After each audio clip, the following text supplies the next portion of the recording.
ప్రభు యేసుక్రీస్తు నామములో మీ అందరికీ శుభములు. సామాన్య 25వ బుధవారము.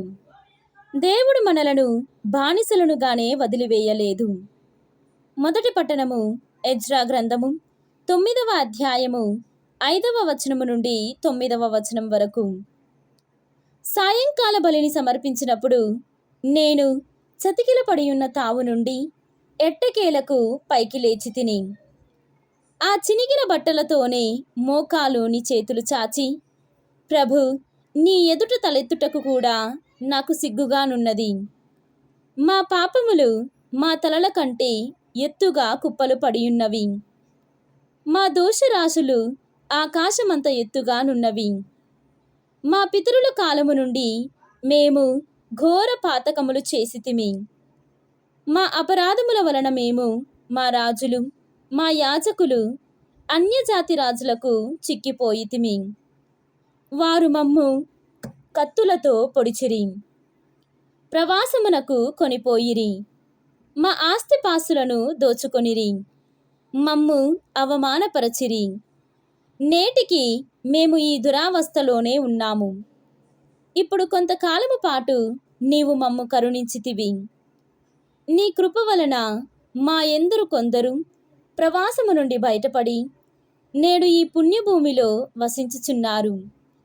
మేము ఆ చెర నుండి తప్పించుకొని ఈ కొద్దిపాటి సుఖశాంతులకైనను నోచుకొంటిమి. మేము బానిసలము అయినను నీవు మమ్ము బానిసలనుగానే వదిలివేయలేదు. నీ దయ వలన పారసిక రాజు మమ్ము ఆదరముతో చూచెను. అతడు మమ్ము తెగటార్పలేదు.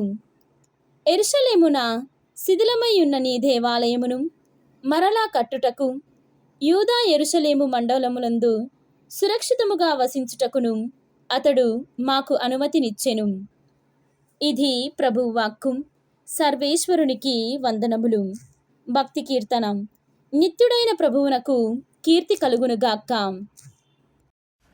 ఈనాటి సువిశేషము పునీత లూకా గారు వ్రాసిన సువిశేషము 9వ అధ్యాయము 1వ వచనము నుండి 6వ వచనము వరకు.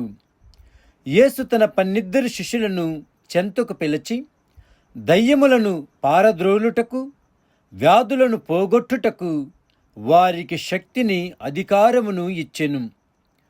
దేవుని రాజ్యము ప్రకటించుటకు, రోగులను స్వస్థపరచుటకు వారిని పంపెను.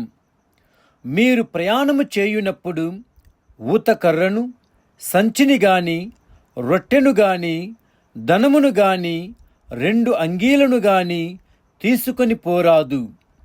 మీరు ఒక ఇంట ప్రవేశించినప్పుడు తిరిగి పోవు వరకు అచ్చటనే ఉండుడు.